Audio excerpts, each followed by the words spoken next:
Dans le deuxième épisode de Passionné, on jase intelligence artificielle en entreprise et vélo de montagne avec David Bellé-Fortin. On passe ça. Merci d'être là pour le deuxième épisode de Passionné. Si tu ne me connais pas, je suis Olivier Gédé. Je suis guide consultant en podcast pour les entreprises, pour les aider à trouver leur place dans ce monde-là. Ou sinon pour monsieur, madame, tout le monde qui a une idée qui le passionne et qui veut la mettre en action. Aujourd'hui, on rencontre David Bellé-Fortin. C'est un spécialiste marketing numérique, publicité et intelligence artificielle. C'est aussi un cycliste très expérimenté qui a besoin de visiter la montagne avec son vélo pour recharger ses batteries. C'est de ça dont on va parler, intelligence artificielle et vélo de montagne aujourd'hui avec David. Avant de passer à l'entrevue, je t'invite à écouter ce podcast à la vitesse x1.25 ou x1.5. En fait, essentiellement, ce que ça va faire, c'est que ça va transformer l'entrevue de 30 minutes avec David en une entrevue de 20 minutes. Ça te donne tout simplement plus de temps pour passer ta très très longue liste de podcasts à écouter, parce que j'ai aucun doute qu'elle est très très longue, tout comme la mienne.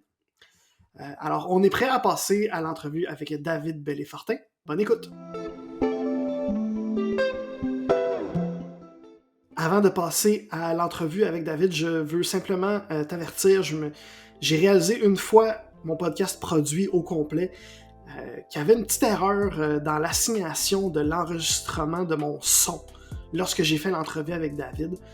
Au lieu d'enregistrer le son de mon micro de podcast, ma plateforme d'enregistrement a utilisé le son du micro de mes écouteurs sans fil.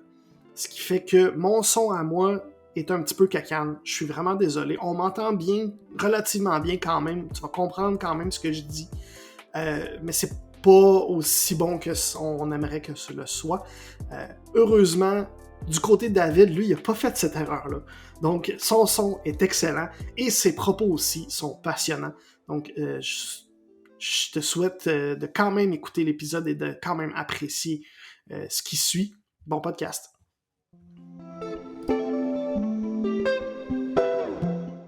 David Bellé-Fortin, bonjour.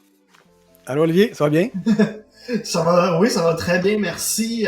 Merci d'avoir accepté l'invitation d'être sur mon podcast. Tu es architecte du marketing numérique et de la publicité, génie de la génération de leads et passionné de l'IA, l'intelligence artificielle.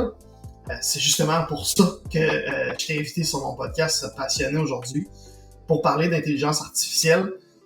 Parce que tu commences surtout à travailler sur une nouvelle agence créative qui s'appelle Harmonia, Ouais. qui va travailler essentiellement en intelligence artificielle. C'est bien ça? Oui, exact. Ben, c'est ça. C'est Parfait. l'agence, je dis toujours, c'est propulsé par l'intelligence artificielle, piloté par l'humain, par l'expertise humaine. Puis je pense que c'est important de mentionner l'harmonie qu'il peut y avoir entre les deux. L'intelligence artificielle, c'est quelque chose d'assez... Ben, c'est pas quelque chose de nouveau. On en avait déjà dans plein d'applications qu'on se servait ou qu'on s'en rendait pas trop compte. Mais je pense que l'accès au public avec tous les outils d'IA, c'est quelque chose de nouveau. Puis il y en a qui, pas qui ont peur de l'utiliser, mais ça a encore une réputation, je dirais pas mauvaise réputation, mais je veux dire, moi je pense qu'il y a place à beaucoup d'éducation à ce niveau-là, puis de faire comprendre aux gens qu'il peut y avoir une harmonie entre les deux. Là. Ben c'est ça, on s'est rencontrés pour discuter un peu plus pour un café un peu plus tôt cette semaine. Et on disait justement que des fois, quand on mentionne l'intelligence artificielle, il y a tout le temps des fois, il y a des gens qui vont faire comme wow, ok, ils vont physiquement reculer parce que ça peut faire peur, ça peut inquiéter pour certaines personnes. Parce qu'effectivement, quand tu commences à utiliser l'intelligence artificielle au tout début, puis tu sais pas jusqu'où ça peut aller, tu peux avoir le vertige à la base, puis aussi, ben, c'est niaiseux, mais le traitement médiatique que ça peut avoir, des fois, peut être inquiétant aussi. Mais c'est ça, fait que toi, ça te fait pas peur, toi, c'est quelque chose qui, au contraire, te passionne, qui te fait carburer, si je comprends bien. Oui, exactement. Moi, je veux dire, quand les ChatGPT, les Midjourney ont fait surface en fin novembre, début décembre, je t'ai dit, je pense que j'en ai pas dormi pendant une semaine, juste de voir les possibilités que ça pouvait avoir, autant pour ma business que ce côté plus personnel puis créatif. Ouais, ça me passionne. Puis depuis ce temps-là, dans le fond, je suis de près toujours les nouveaux outils qui sortent à toutes les semaines. J'en ai essayé plusieurs, et puis j'essaie d'en implanter le plus possible dans mon entreprise. Puis éventuellement, j'aimerais ça aussi offrir le service d'intégration de ces outils-là pour d'autres entreprises, même offrir la formation pour que l'entreprise soit un peu plus autonome, pour que ses employés, tu sais, puissent au moins savoir une base de comment l'utiliser, c'est quoi les possibilités, puis comment ça peut fonctionner Tu pour dis leur que entreprise. quand ça sortit, tu t'endormais pas. C'était-tu vraiment parce que tu passais ton temps à explorer puis tu t'oubliais de regarder l'heure? C'est-tu à ce point-là? Ouais, c'est vraiment, mais tu sais, c'est surtout au niveau des possibilités pour tout ce qui est marketing numérique, publicité, tu sais, c'est fou à quel point ça peut être efficace, puis ça peut nous faire gagner du temps, là, tu sais, surtout moi, je travaille beaucoup avec des calendriers de contenu pour les entreprises, donc tout ce qui est la structure du calendrier, trouver des idées, le brainstorming, tu sais, le ChatGPT, c'est merveilleux pour ça. Puis, tu sais, je peux faire une structure calendrier de contenu annuel. Je peux faire ça en moins d'une journée, là. Puis, ce qui me Mhm. prenait peut-être des semaines auparavant, là, tu sais. Puis, autant même Ouais. pour la rédaction, c'est sûr que moi, je vais jamais prendre un texte copier-coller, mais ça peut quand même te donner des pistes, voire des idées, là, pour les publications. Puis la passion qui s'est développée pour l'intelligence artificielle, elle a commencé où? Elle s'est développée comment? Parce que tu dis que ça a commencé surtout comme en novembre quand les outils ont un peu plus sorti puis on peut plus popper un peu de partout. Mais c'est-tu comme à force de les utiliser que tu as fait OK, c'est-tu chaque nouveauté qui te faisait un peu plus nourrir ta passion, c'est tout ça? Ouais, exactement. Puis moi, j'aime ça, me projeter un peu dans le futur, puis voir, tu sais, où est-ce que ça va aller, c'est quoi les possibilités. On le sait pas en ce moment, puis ça va aller tellement rapidement, tu sais, même dans un an ou deux, on sait pas si les outils, à quel point ils vont être puissants, là. Fait que c'est ça qui me fait triper aussi, c'est le potentiel que ça a, tu sais, aussi. Puis je pense que c'est bon d'adopter rapidement, puis que les entreprises fassent la transition. Puis c'est des outils qui sont incroyables pour n'importe quelle entreprise, en fait, là. Mais que tu trouves aussi incroyable, justement? Qu'est-ce qui fait, j'imagine, la rapidité, mais à part ça, qu'est-ce qui te fait, qu'est-ce qui Ben, tu sais, peut, ouais, excuse-moi, où ça peut aider une entreprise, par exemple? ouais. Tu sais, ça peut aider beaucoup dans l'analyse de données. Il y a même des modèles qui peuvent être faits, un genre de ChatGPT, mais custom pour une entreprise. Je te donne un exemple. Euh, Custom GPT, c'est une plateforme que tu peux feeder dans le fond, la plateforme avec la documentation en lien avec ton entreprise, tes réseaux sociaux, ton site web. Puis lui, il va emmagasiner cette information-là, puis tu vas pouvoir lui poser différentes questions. Autant pour le brainstorming, ça peut servir aussi comme un chatbot là, que tu peux mettre sur ton site web qui peut répondre aux demandes des clients, parce que lui, il a en mémoire tout ce que tu lui as fourni comme information, dans le fond. Fait que le plus que tu vas lui fournir d'informations par rapport à ta business, le mieux il va être en mesure de répondre là, à ces demandes-là. Fait que, tu sais, au niveau de l'expérience client, c'est génial. De un, oui, ça peut sauver, tu peux sauver en main-d'œuvre parce que cette personne, le robot, dans le fond, il peut agir comme le- la personne qui répond au client normalement. Ensuite de ça, comme je te disais aussi, l'analyse de données, l'optimisation des campagnes publicitaires. Il y a des outils comme Creative Ad qui tu vas donner ton image de marque, ta couleur, ton logo, tout ça, puis il va créer des visuels pour toi. Puis ces visuels-là, c'est vraiment des visuels qui ont été analysés là, par des centaines, des milliers de publicités. Puis c'est vraiment ce qui est optimal en 2023. Donc, il connaît les tendances, il connaît les publicités qui ont bien marché. J'imagine qu'il s'inspire un peu du Meta Ad Library, là. Je sais pas si tu es familier avec Ouais, ouais, ouais. ce site-là. Ouais. Dans le fond, Mais, c'est comme la librairie de Facebook de toutes les campagnes publicitaires qui sont actives. Tu peux y aller par domaine. Exemple, je te donne un exemple. J'ai un de mes clients, c'est une compagnie de toiture. Ben, je peux aller voir tous les compétiteurs, qu'est-ce qu'ils font en ce moment. Donc, j'imagine que Creative Ad s'inspire un peu des campagnes qui mhm. performent le mieux. Puis, il va te donner là, des visuels. Donc, tu sais, peut-être à place de faire affaire avec un designer à l'externe, tu peux utiliser des outils comme ça. Tu sais, il y a beaucoup d'outils aussi qui peuvent intégrer avec l'API, comme Zapier pour tout ce qui est automation. Tu peux faire du scraping sur le web, la veille de tes compétiteurs. Il y a tellement de possibilités. Est-ce que tu peux, tu disais que dans certains cas, ça peut remplacer un employé, par exemple, Ouais. en service client, par exemple. Est-ce que quand même tu recommanderais avec tes clients de quand même tout le temps passer en arrière juste pour être sûr? Est-ce que tout fonctionne bien dans la Ouais, majorité je des pense cas, que dans tous ouais. les cas? Je pense que, tu sais, on peut faire une petite parenthèse justement par rapport à ça. Tu sais, tu dis remplacer. Je pense que ce qui fait peur aux gens avec l'intelligence artificielle, c'est beaucoup ça. Là, c'est est-ce que les designers Mhm, vont garder leur emploi? Est-ce que les copywriters, les mhm. gestionnaires des médias sociaux, les adjointes virtuelles, tu sais, je pense qu'on n'est pas rendu à 100% que ça peut remplacer tout le monde. Par contre, si une grosse entreprise a une équipe de 10 designers ou 5 designers, ben peut-être qu'ils vont peut-être réduire leur effectif à une personne ou deux justement pour superviser.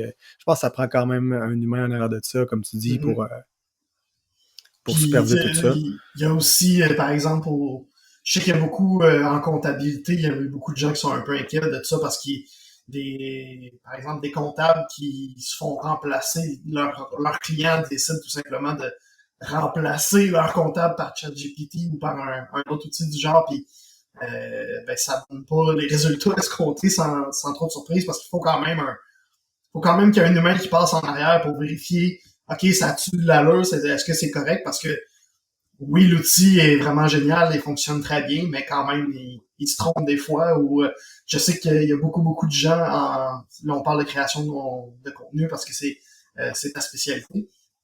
Mais en création de contenu, des fois, ceux qui sont habitués à utiliser ChatGPT sont capables de reconnaître un peu les. OK, ben Ouais, cette publication-là, je le sais que ça a été fait avec ChatGPT parce que je l'ai. Exactement ce script-là, je l'ai vu de 10 façons différentes ouais. sur 10 pages différentes, par exemple. Fait que c'est quand même Surtout, nécessaire d'aller. surtout, Vas-y. en fait, nous, la communauté québécoise sur LinkedIn, on a un peu notre slang, notre jargon. Puis souvent, ben, ChatGPT, lui, ça va être un peu plus tu sais, à la française. Fait que oui, effectivement, moi, des fois, je le vois parce qu'il y a des termes que nous, à l'écrit ou en parler, on utilise moins. Mais oui, effectivement, là, c'est pas encore parfait. On est encore au début. Puis oui, ça va prendre toujours un humain derrière ça. Mais reste que ces outils-là vont remplacer des humains dans un futur proche, là. Ça, c'est certain. Ben, tu m'ouvres la porte justement. Là. C'est quoi tes prédictions, mettons, à court, moyen, long terme? Fait que, mettons, d'ici 3 mois, là, on est le 18 août. Fait que là, d'ici 3 mois, puis d'ici un an, mettons, ça va être quoi l'évolution de l'utilisation de l'intelligence artificielle en business? Je pense que c'est vraiment avec des custom, des modèles qui sont custom par rapport à. Je te donne un exemple, tu sais, il y a quelqu'un qui a construit un modèle. euh, c'est comme c'est un modèle, dans le fond, d'intelligence artificielle qui est comme un avocat. Tu peux lui poser plein de questions, il va connaître toutes les lois, tous OK. les droits. Puis tu sais, ça en est un exemple, mais ça va être comme ça dans toutes les industries, dans tous les secteurs d'activité. Je pense qu'à court terme, là, c'est vraiment ça qu'on va voir, là, des nouveaux modèles custom, très créatifs, qui vont pouvoir là, peut-être disrupt un peu Puis l'industrie. Là. ces modèles-là vont être utilisés comment? Par exemple, le modèle de l'avocat, est-ce que c'est mettons, est-ce que je vais demander à ChatGPT au lieu de demander à Google ou je vais demander à ChatGPT au lieu. Là, je dis ChatGPT, mais c'est pas ça, là. Mais C'est ce c'est un modèle-là, autre ouais. outil, là. Mais est-ce que je vais demander à cet outil-là pour remplacer Google ou ça va être pour remplacer un avocat ou entre les deux? Ouais, Comment ça va être quoi cette utilisation-là, mettons? c'est une bonne question. Je pense que. Recommandable, disons. Ouais, ouais. On s'entend, là, ce modèle-là va pas te représenter en cours. Là, on n'est pas rendu là encore. Là. Mais par contre, là, si tu as des questions, des fois, ça peut être juste des questionnements par rapport à le droit des affaires, des trucs comme ça. Ben, tu sais, à place d'appeler un avocat, on s'entend, les avocats, c'est cher, hein, là, même pour une Ouais, ça coûte consultation, cher. des trucs comme ça. Je pense que ces outils-là vont beaucoup avoir vont servir justement plus à des gens qui veulent se référer parce qu'ils ont des questionnements par rapport à leur business. J'ai-tu le droit de faire telle Mhm. affaire ou des trucs comme ça, plus que OK. vraiment représenter, là, des trucs comme ça. Ouais, au lieu d'acheter 1 heure de consultation avec un avocat, par exemple, juste pour poser des questions sur une situation donnée ou même pas, juste sur une situation par rapport à l'entreprise, ben, on va aller demander à l'outil d'intelligence artificielle avant d'aller voir l'avocat. C'est sûr, j'imagine que même dans 1 an, ça va être encore recommandable de, juste pour être sûr, va voir l'avocat, un vrai avocat pareil, juste pour reconfirmer, mais Ben oui. effectivement, ça pourrait être une bonne piste de solution. Mais tu sais, on parle des avocats, puis j'ai vu aussi un modèle même, c'est comme un genre de psy, là. C'est un modèle que tu peux échanger avec lui selon plein de problématiques. Puis lui, il a été formé justement pour répondre à ces problématiques-là. Puis, tu sais, même je pense qu'au niveau médical, tu sais, on a des plateformes aujourd'hui comme... c'est quoi la plateforme justement que tu peux t'abonner? Tu parles-tu de Maple? Dialogue. La Ok, plateforme Dialogue, c'est ok. comme moi, ce que je travaillais avant, on était abonné à Dialogue. Puis dans le fond, tu peux avoir des rendez-vous comme virtuels, des trucs comme ça. Mais je pense que Ok. l'intelligence artificielle dans le niveau médical, ça va être une révolution. Ça va être vraiment de quoi de cool, là. Peut-être tu vas pouvoir envoyer une photo de toi, puis tu n'auras pas à attendre d'avoir une consultation virtuelle. Ça va être vraiment, il va dire, OK, ça ressemble à telle affaire. Puis des petits Ce diagnostics légers, là.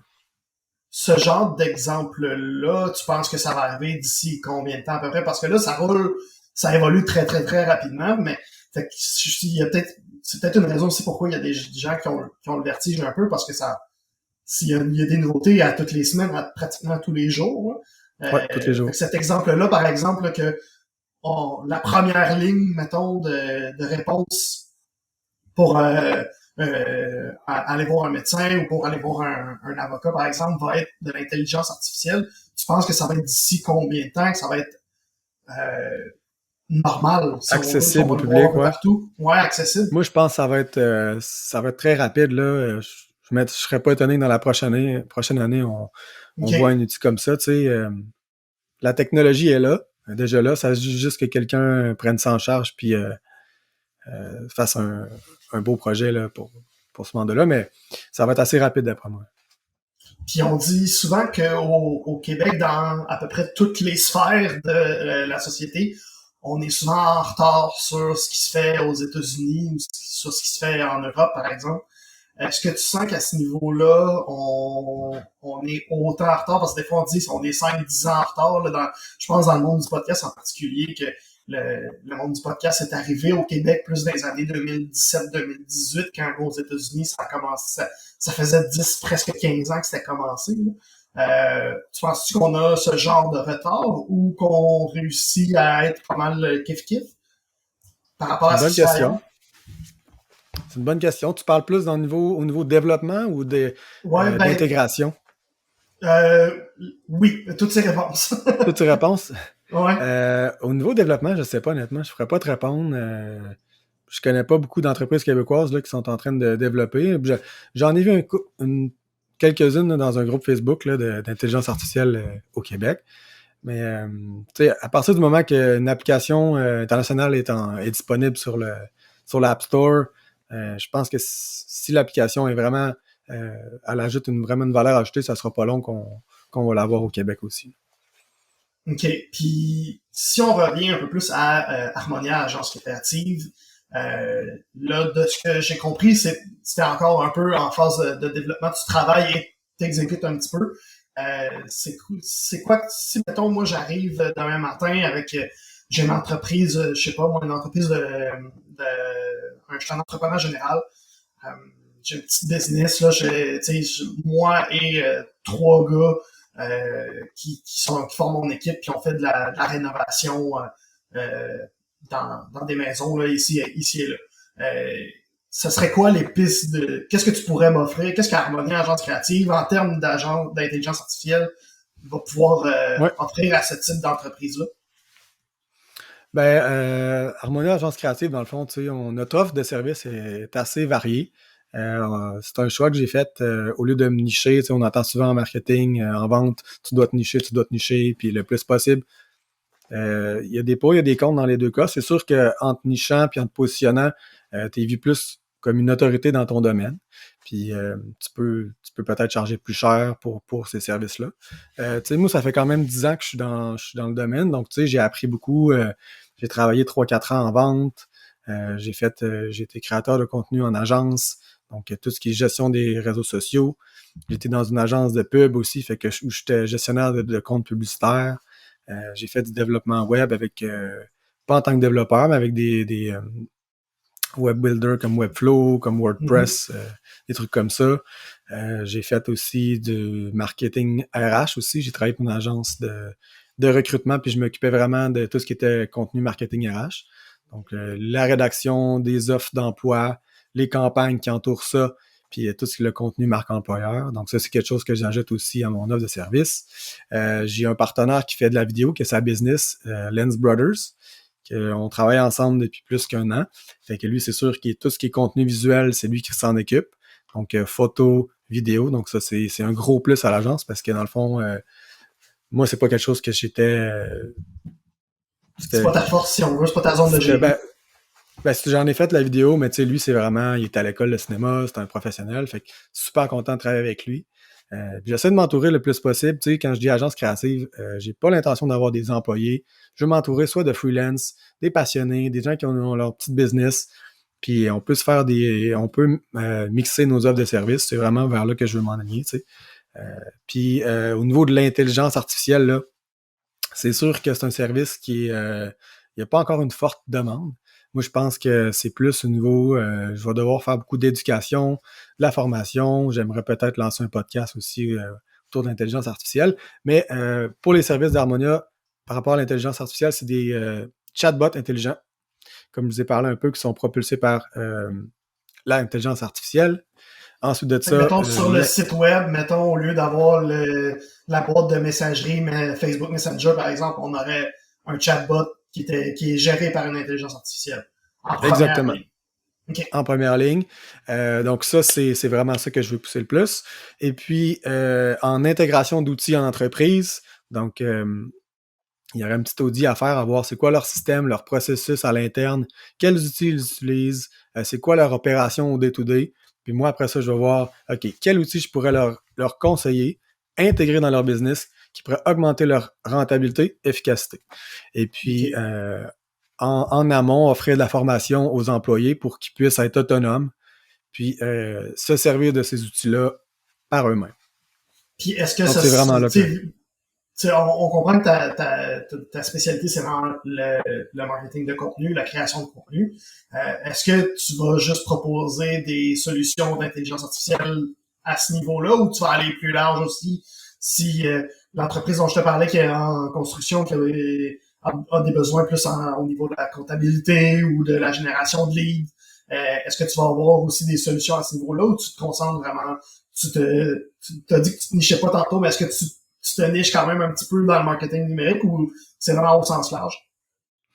C'est sûr qu'en ce moment, les outils qui sont disponibles que moi j'ai testés, c'est plus par rapport à tout ce qui est créatif de visuel, rédaction de contenu, tout ça. Mais non, je me limite pas justement à ces outils-là parce que justement, des entreprises plus comme en construction, des trucs plus manufacturiers, ben, je pense qu'il y a d'autres outils qui peuvent faciliter leur processus, euh, automatiser beaucoup de leur système. Donc, je ne vais pas juste me spécialiser dans les outils de marketing et de OK. création de visuel. Ouais.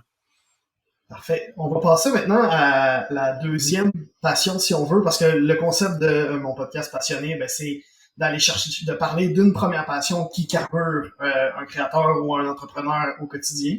Puis la deuxième, c'est plus celle qui va permettre de relaxer, celle qui va te permettre à cet entrepreneur-là de prendre un petit moment de break, si on veut, de se recentrer. Toi, ce que on en jasait encore hier, c'est le plein air, mais surtout vélo de montagne l'été, puis ski de randonnée l'hiver. Si on commence par le vélo de montagne, par exemple, ça vient d'où? C'est quoi ta première expérience avec le vélo de montagne? Qu'est-ce qui a fait? Il est où le déclic par rapport à ça? Dans le fond, moi, j'ai passé plus, je faisais du vélo de route. Je faisais des courses dans le temps, puis j'en ai fait pendant plusieurs années. Puis vélo de montagne, dans le fond, c'est quand j'ai déménagé ici dans Charlebourg-Nord, dans le fond, j'avais accès à toutes les trails, puis que j'allais faire des marches ici, puis je me suis dit, ça serait le fun d'avoir un vélo de montagne pour pouvoir en profiter. Puis à partir de là, surtout que j'ai eu mon premier vélo, là, c'est vraiment été... je suis tombé en amour avec ce sport-là. J'ai le Sentier des Moulins juste à côté, au lac Beauport. J'ai le Empire 47 aussi au lac de l'Age. Donc, c'est vraiment un sport qui me passionne. J'aime le côté, justement, que faut que tu sois hyper alerte, toujours vigilant, parce que la descente, tu sais jamais qu'est-ce qu'il y a. Il y a des roches, il y a des racines, il y a des virages assez corsés. Donc, cet aspect-là, d'être dans le moment présent, d'être toujours alerte, c'est quelque chose que j'aime beaucoup. Ça me permet justement de décrocher de tout le stress que j'ai dans ma vie avec le travail, dans mes relations, tout ça. Donc, c'est vraiment quelque chose que je trouve super. Et puis le ski, c'est un peu pour les mêmes raisons. Je te dirais l'hiver. Juste parce que je peux pas faire vélo de montagne l'hiver, là, ben j'ai un fat bike aussi, mais le ski, ça, c'est depuis mon plus jeune âge que j'ai cette passion-là. Vraiment, je me retrouve en nature, la vitesse, pour toutes les mêmes raisons, en fait. Être dans le moment Ok, présent, ouais. puis la Puis c'est nature. ça que tu me disais par rapport au ski de randonnée en particulier, qui est un peu un mix entre le ski de fond et le ski alpin.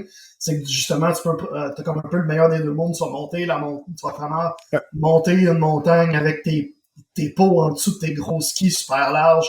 Puis après ça, tu t'enlèves les pots pour descendre. Fait que tu vas faire vraiment le meilleur des deux mondes.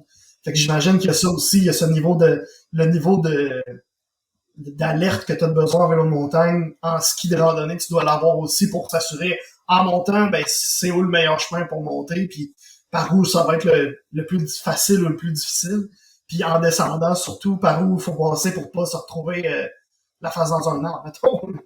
ouais, exact. Mais c'est surtout aussi au niveau de l'accessibilité. Tu sais, j'ai pas besoin de me rendre dans une station de ski. Je pars avec mes skis. Au coin de la rue, j'ai les trails. Puis même que si la rue est assez enneigée, je peux redescendre jusqu'à chez nous en ski. Tu sais, là, c'est assez OK? épique à ce niveau-là. Mais ouais, ski de randonnée, plus accessible. Ça demande moins d'engagement, dans le sens que c'est pas obligé d'acheter un billet de ski pour partir pour la journée. Je peux partir sur mon heure de dîner, 1 heure ou 2, puis venir vraiment couper ma journée en deux, faire mon sport, Mhm. puis être en nature. Puis au niveau du vélo de montagne, t'as dit que t'as remarqué que t'avais des trains en arrière de chez vous, puis que t'as acheté un vélo, puis que tu t'es parti vu que t'avais déjà l'expérience vélo de route. Pour une personne normale qui a juste envie de tester le vélo de montagne, ce serait plus quoi que tu leur conseillerais pour essayer ça, puis essayer d'aller rechercher ce que toi tu trouves dans cette expérience-là? Moi, je vous conseillerais vraiment d'aller au lac de l'Age, Empire 47. C'est une super de belle montagne. Il y a beaucoup de pistes pour intermédiaires à débutants. Les pistes sont super bien travaillées. C'est pas des pistes qui sont super vieilles, donc les roches et les racines n'ont pas le temps encore de ressortir. C'est parce que souvent, à force, les pistes se tapent, puis tout ce qui est en dessous ressort. Donc, comme les vieilles trails en arrière de chez moi, c'est comme ça. Mais Empire 47, superbe de belle montagne, honnêtement, accessible pour tout le monde. Tu peux louer ton vélo là. Tu peux avoir accès à presque toute la montagne, même si tu es débutant, intermédiaire, puis avoir du fun là, pour toute la famille. OK, parfait. Mm. Puis, en terminant, j'ai des petites questions rapides. Pour toi, c'est qui ton créateur de contenu passionné préféré du moment, là, celui qui, justement, te motive un peu plus dans ce que tu fais à tous les jours ou qui t'inspire beaucoup? Ah my God, il y en a tellement. Je pense que j'irai avec Dan Ko, un créateur américain. Puis lui, son approche, qu'est-ce que je trouve cool, c'est vraiment, il fait beaucoup la promotion du one-person business, puis du multi-passionate businessman, dans le sens que, tu sais, moi, comme je t'ai mentionné tantôt, mon offre de service est très large. Puis c'est vraiment cool que tu m'invites au podcast passionné, parce que c'est vraiment ça que je suis un passionné. Il a fallu que je choisisse entre le vélo de montagne, le ski, mais il y en a plein d'autres. J'aurais pu dire la cuisine, le OK. gaming, j'en ai la musique. On va Mais falloir que tu autant reviennes au l'année travail, prochaine. ouais, c'est ça. Mais autant au travail, tu sais, je pense que j'aimerais pas ça me nicher en faisant juste du chatbot ou juste de la publicité numérique ou juste la création de contenu. C'est pour ça que mon offre de service est assez large. Puis Danco, lui, c'est un peu ça qu'il preach. Le One Person Business, puis s'entourer de gens aussi, d'autres collaborateurs. Donc, définitivement, si vous le connaissez pas, Danco a du très bon contenu. Autant sur Twitter, Threads, LinkedIn. Vraiment un créateur de contenu qui a gagné rapidement en popularité. Puis ses formations sont très, très bonnes. Ouais. Puis on le sent aussi c'est vrai qu'il t'inspire parce que justement tu parles de one person business puis de ne pas, c'est exactement ça que tu vas faire en fait, que tu fais avec Harmonia. Là. C'est comme tu dis, tu voulais pas avec Harmonia nécessairement aller chercher une équipe, mais que tu préfères t'associer entre guillemets si on veut avec d'autres créateurs qui pour bien t'entourer. Là, on voit que ça t'inspire réellement. Ton coup de cœur des derniers temps, est-ce qu'il y a un livre, une série, un artiste qui qui est allé te chercher dernièrement? Ben oui, je vais essayer de... Bon, donc la série, j'écoute depuis plusieurs mois, Manifeste. Je sais pas si, si tu l'as écouté. Je ne connais pas, non. Fait que, parle-moi-en, c'est quoi? En fait, c'est des gens qui étaient dans un avion, ils se dirigeaient en voyage vers le sud, puis l'avion est comme je peux dire ça, est comme disparu pendant 5 ans. Ces gens-là sont Je pense que ma revenus. blonde l'a regardé. Je pense que ma blonde a regardé ça. Ouais. C'est vraiment intriguant. Les gens sont revenus après 5 ans. Puis là, tout le monde se demande pourquoi ils sont là. Ils les appellent les 8-2-8ers, c'est le nom de l'avion. Puis c'est vraiment le fun, honnêtement. L'intrigue est super bonne. Puis même là, je suis rendu à la saison 4. Même en saison 4, des fois, après 2-3 saisons, on a fait le tour, mais l'intrigue est encore là. Puis super bon. Je recommande. OK. Puis, à l'inverse, ton coup de gueule, y a-tu quelque chose qui t'a fait fâcher ou que tu t'es dit, là, franchement, c'est niaiseux, on perd notre temps ici, là? Non, honnêtement, il n'y a pas de... Je pense pas qu'il y a rien qui me vient en tête à ce niveau-là. Parfait, c'est correct aussi. On préfère ça de même, en fait. On préfère ça de même, ouais, c'est ça. C'est plus proactif comme ça. Puis finalement, c'est quoi ton défi de l'automne? J'imagine que ça a rapport à Harmonia puis avec l'intelligence artificielle, mais ça va être quoi le défi cet automne? Mon défi, ça va être vraiment de faire d'éducation puis de faire comprendre aux entreprises qui peuvent bénéficier d'intelligence artificielle, qui n'aient pas peur d'avoir de ces outils-là. Puis, comme je disais tantôt, ça va toujours prendre des humains derrière ces outils-là. Puis c'est pour ça que le slogan d'Harmonia, c'est propulsé par l'intelligence artificielle, piloté par l'humain. Parce que ça prend toujours l'expertise humaine derrière ça. Fait que ça va vraiment de faire beaucoup d'éducation à ce niveau-là. Puis peut-être, même dans ma prospection, justement, utiliser ce côté éducatif-là. Là. Ouais. OK. Ah ben c'est génial. Je te souhaite beaucoup de succès là-dedans. Puis on va te suivre assurément. Je vais mettre les liens dans la description de l'épisode. Ce qui est le fun, c'est que oui. C'est le défi de ça. Ça me fait penser à peu près 10 ans, quand j'avais commencé, j'avais lancé mon agence de marketing numérique, Spotlight Media. Le défi à l'époque, c'était de convaincre les gens d'utiliser les réseaux sociaux pour leur business. On s'entend qu'aujourd'hui, tu répètes ça 10 ans plus tard, tu recommences avec l'expérience, dans le fond. Exactement. Puis, tu sais, il y a 10 ans, j'avais vraiment de la misère à rentrer, à convaincre les gens. Il faut que vous soyez sur Facebook, Instagram, je vous jure, ça va être bon pour votre business. Les gens ne voulaient pas besoin d'être ça. Puis aujourd'hui, c'est même pas un doute. Je pense que toutes les entreprises le comprennent.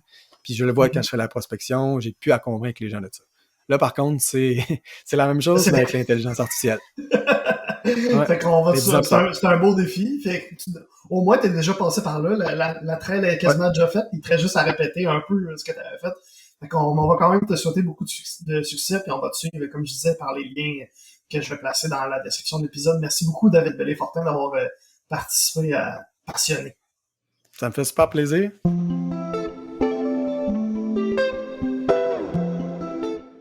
Merci, très cher auditeur, d'avoir écouté jusqu'à la toute fin cet épisode de Passionné. Merci aussi à David de t'être prêté au jeu de mon tout nouveau podcast alors qu'il n'existait à peine. Il y avait juste une entrevue de fait. T'étais le deuxième. T'as accepté de te prêter au jeu. Je l'apprécie énormément. On va suivre de très près les innovations que tu vas nous sortir avec ton nouveau projet Harmonia. D'ailleurs, s'il y a des auditeurs qui veulent contacter David ou le suivre tout simplement, voir ce qui va sortir, j'ai placé le lien vers son profil LinkedIn en description de ce podcast. La semaine prochaine, je te présente Marc Boilard. Oui, Marc Boilard, le gars de Testostérone. Si t'es à Québec et que t'écoutes un petit peu la radio de Québec, tu l'as peut-être aussi entendu un petit peu. Je peux te confirmer qu'il est définitivement pas le même gars que celui qu'on voyait à l'époque dans l'émission Testostérone.